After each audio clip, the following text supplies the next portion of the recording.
वाह।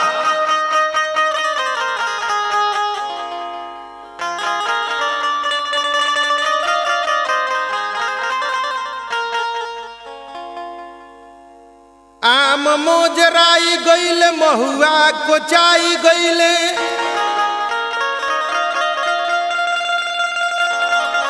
तीसी फुला के देख लूटत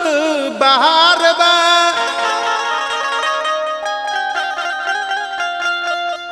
चाना चनक गईले मसूरी झनक गईले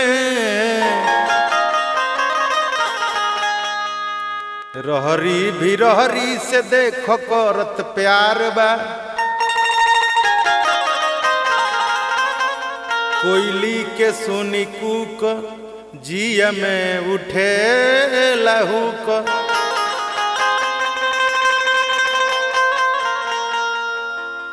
कोयली के सुनी कूक जिया में उठे लहूक चढ़ गईल चैत महत दूर सो बियार बा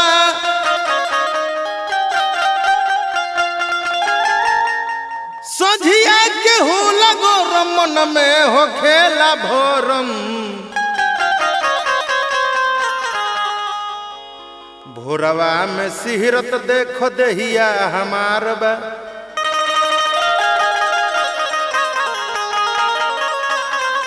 अच्छा भैया आई हम एगो चैत के लयदारी गावे जा रहल बनी। एगो भोजपुरिया मेहरारू अपना मर्द से कहतिया कि देखी जितना भी अन्न बाटे सब पाक गइल बा रउआ हरियाणा में बानी जितना जल्दी होके उतना जल्दी चली आई नहीं तो हमरा से अकेले ही कटनी दौनी ना हो। देखी का भाव बा कोई से अकेले काटो गेहूं जब चाना सजनवा घर आई जा छोड़ के हरियाणा सजनवा घर आई जा छोड़ के हरियाणा सजनवा घर आई जा कोई से अकेले काटो गेहूं जब चाना सजनवा घर आई जा कोई से अकेले काटो गेहूं जब चाना सजनवा घर आई जा छोड़ के हरियाणा सजनवा घर आई जा छोड़ के हरियाणा सजनवा घर आई जा प्यार वाली बात कर दो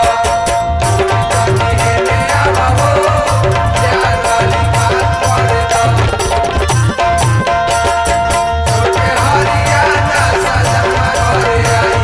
छोड़ के हरियाणा सजनवा घर आई जा घूमे बधारी कोइल रही हम परसो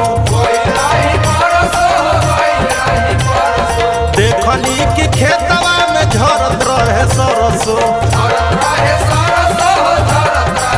घूमे बधारी कोइल रही हम परसो देखनी कि खेतवे में झरत रहे सरसो झर गइल मोटरो में नहीं खे एको दाना सजनवा घर आई जा झर गइल मोटरो में नहीं खे एको दाना सजनवा घर आई छोड़ के हरियाणा सजनवा घर आई जा छोड़ के हरियाणा सजनवा घर आई जा रवाना करवाला पिया हो अरे भाई खवाला रवाना करवाला पिया हो अरे भाई खवाला अपने त कइला पिया हो कभी बानी दिया अपने त कइला पिया हो कभी बानी दिया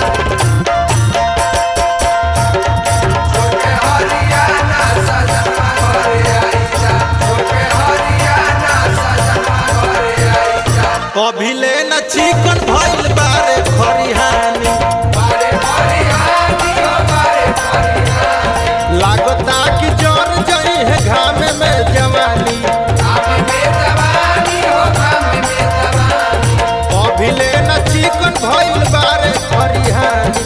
लागता कि जर जई है घाम में जवानी